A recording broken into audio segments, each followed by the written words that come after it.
Welcome to Divorce and Relationships Decoded, the show that takes the guesswork out of love, loss, and everything in between. Hosted by me, Jennifer Perri, a CDC certified divorce and empowerment coach, and Dr. Deborah Wilder, a divorce and relationship expert. This is the place where real conversations meet expert advice.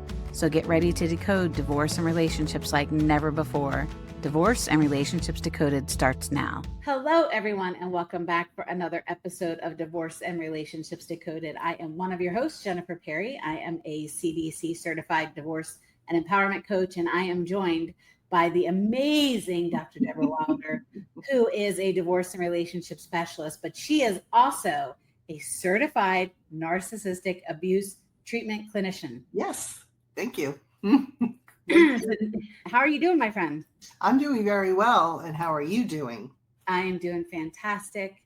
We are always happy to get back together and have conversations. And I'm super excited about today's topic. I don't even know if it's a topic. It's actually just, you were asked a question and it just blossomed into a very good conversation that we need to have. And we're calling this Tainted Love, when the rose-colored glasses come off. Yeah. And if we can start out by the question that was asked of you that really triggered all of this, I think that would be a great place to start. Yes. So I was speaking with someone earlier today, and she had mentioned how interesting it is. It was more of an observation than a question, but how interesting it is that when in the beginning of marriage, we're in love and we love and have all these great feelings, and then how something so wonderful can then end up as hating that person or really resenting or despising or just really not having those feelings anymore. How a relationship that at one point was wonderful, how it can turn to something so awful. And we were just talking a little bit about that, and I'm sure a lot of people can relate to that. And the other part of that, with the tainted love part, what often happens too is when we're in that kind of a situation and the relationship has gone down the tubes for lots of reasons, even when we think of the good times, those memories are often tainted. It's hard to have a clear, pure, let's say, memory much of the time, not all the time, but much of the time, of those old times without having it a little bit tainted, because now you've discovered perhaps who this other person is, or you've discovered what happened along the way that maybe you didn't know was happening, or maybe you realize that person isn't the same person, or maybe never loved me in the way that I thought. It's just an interesting experience. So when she mentioned that to me, I was thinking, wow, that would be a great thing for us to talk about, because I'm sure people who are listening can identify. A lot of people can identify with that. What do you think? As we were talking in the very beginning, you're right. It's amazing how you can go from being absolutely head over heels in love with somebody, and this is who you're going to ride off into the sunset with and spend the next 50 years with, and you're going to do all these amazing things. But you look back at that highlight reel and you're like, how much of that was part of the strategy? How much of that was part of the love bombing? We talked about love bombing before. How much of that was really not authentic and genuine? And I think too, in relationships, especially in my last relationship, I felt at the very beginning, everything was great. We had a lot of ups and downs and things that we were sorting out, but I felt like there was a lot of genuine love and trust and understanding in the very beginning of it. But now looking back on it, I'm thinking, my gosh, how much of that was just a strategy where it wasn't genuine?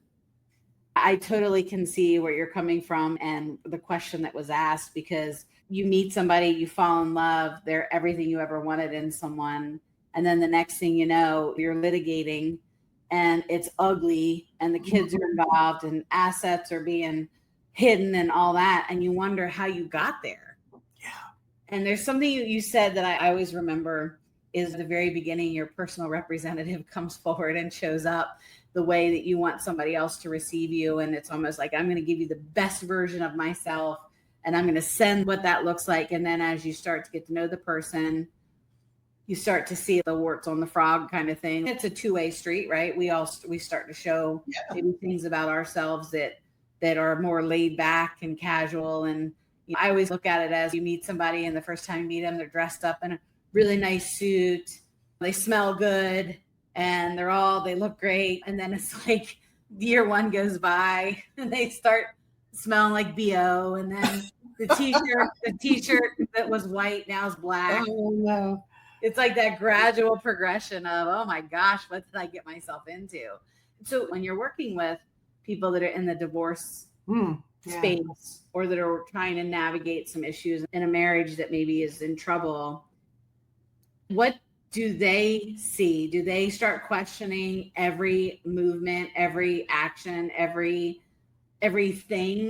in there? Do they think that there's an ulterior motive? I didn't feel that way until I was outside of it and looking back, where now I feel like, oh, I can see how this was part of a game, or this was part of a game. Do you see people really seeing it when they're in it, or is it more of an observation after?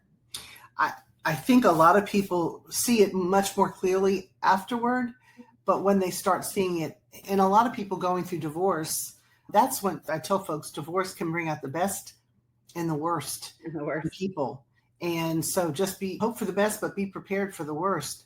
And I know going through my divorce, it was rough. And sometimes you could look at somebody and think, who are you? Who are you? And what happened to that person? And a lot of times, again, that when you go into litigation, it's a war.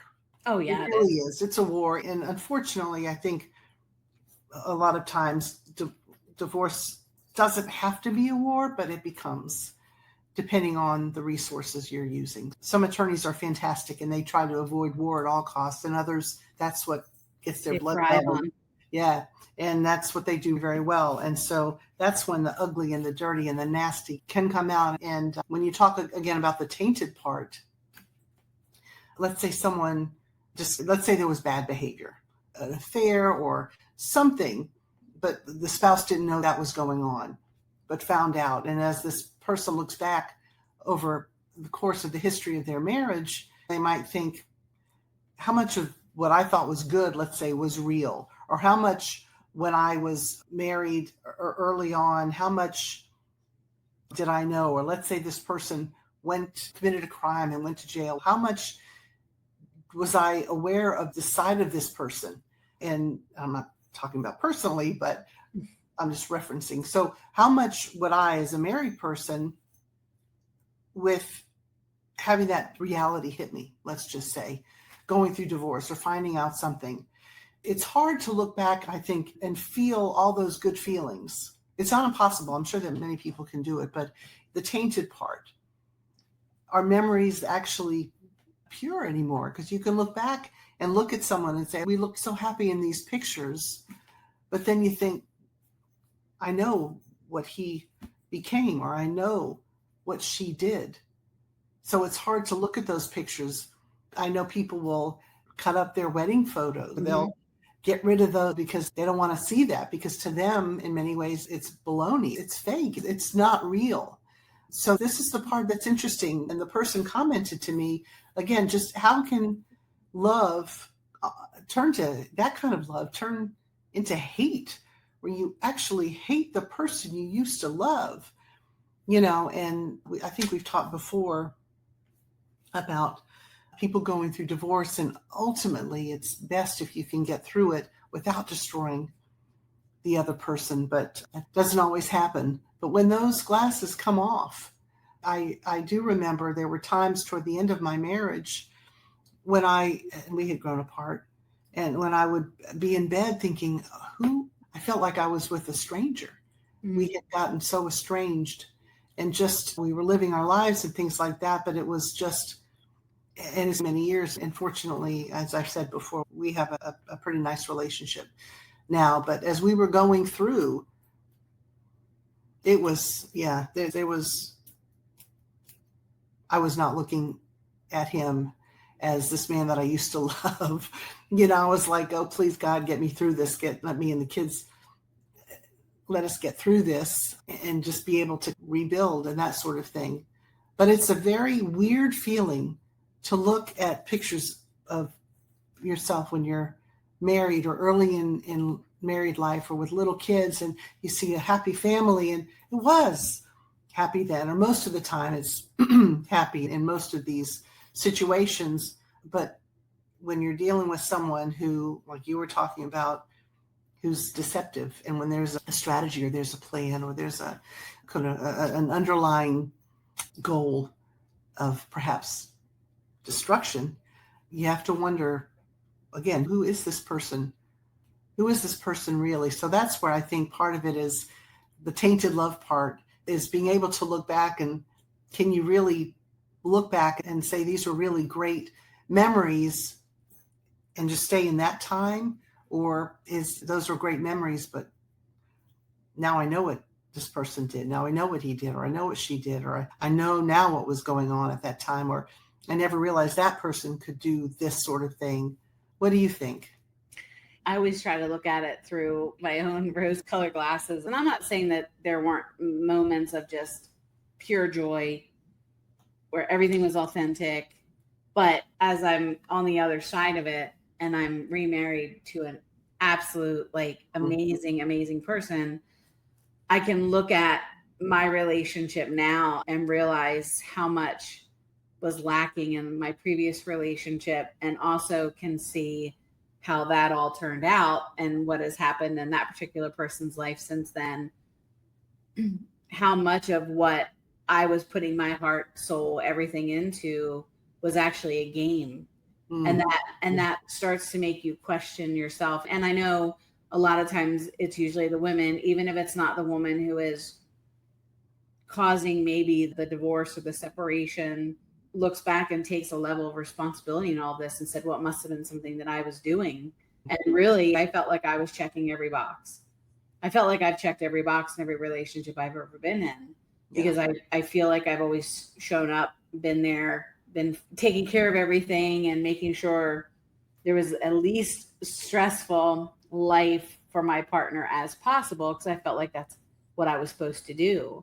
Is it just where somebody entering the beginning of a relationship may not have been ready to be fully committed, or may not have been? I have a former friend who said, I stick around in relationships for about 7 years. That's my expiration date. It's about 7 years. And then I'm out. No matter what's going on in the relationship, I'm out.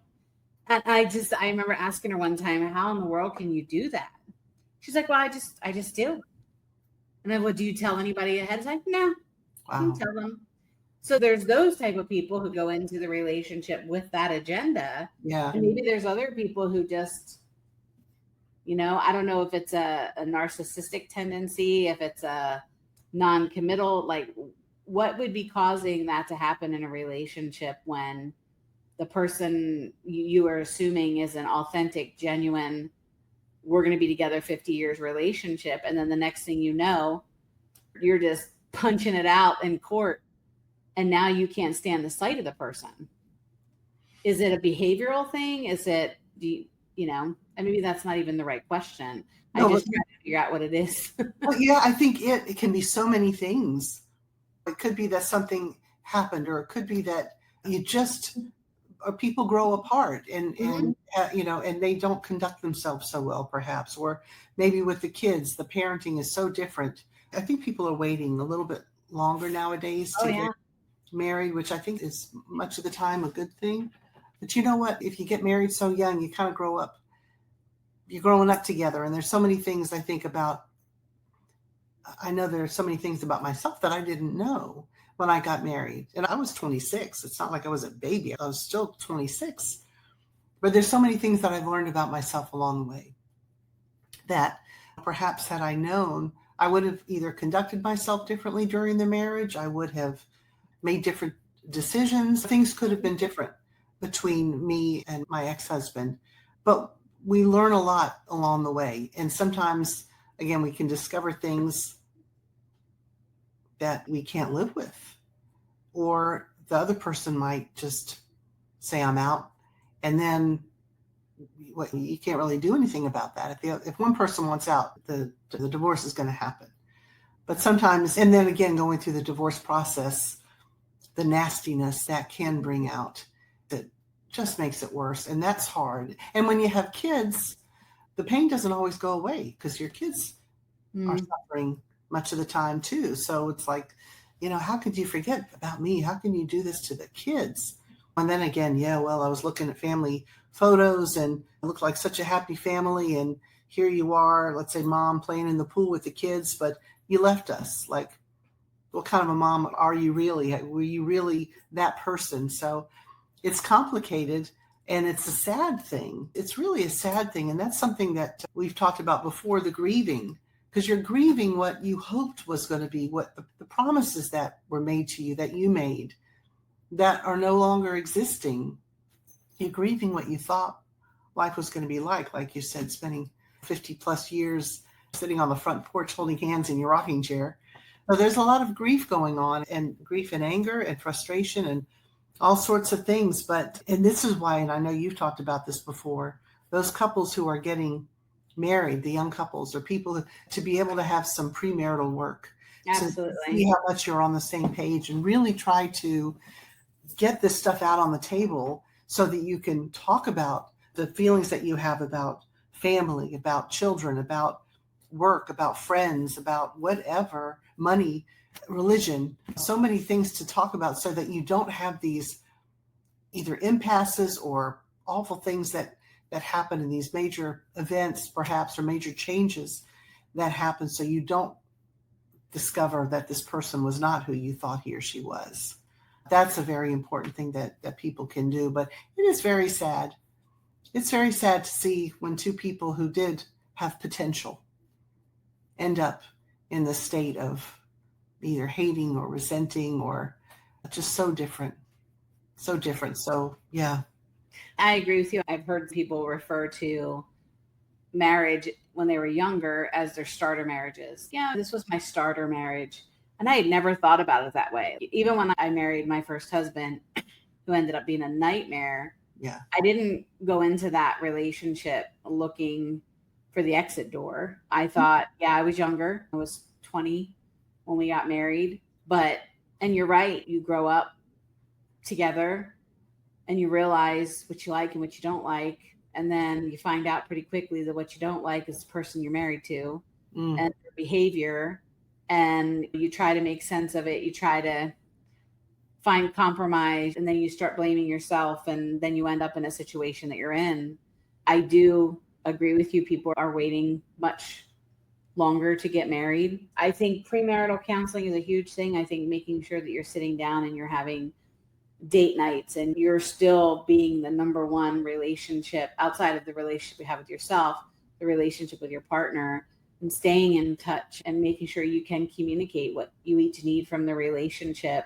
I'll say that to my husband every once in a while, is there anything that I'm doing that you don't like? Is there anything I'm doing that, is, and of course he's like, no, what are you talking about? It's literally checking in with each other. Love that. And making sure that there isn't anything that maybe somebody needs to be loved in a different. We talked about the love languages too. Maybe the way they receive love or they give love is different, and you just haven't had those conversations. I think this type of conversation of being able to go from loving somebody to can't stand them and the ground they walk on, and if they walk in front of your car, you want to think about, do I press hard on the gas?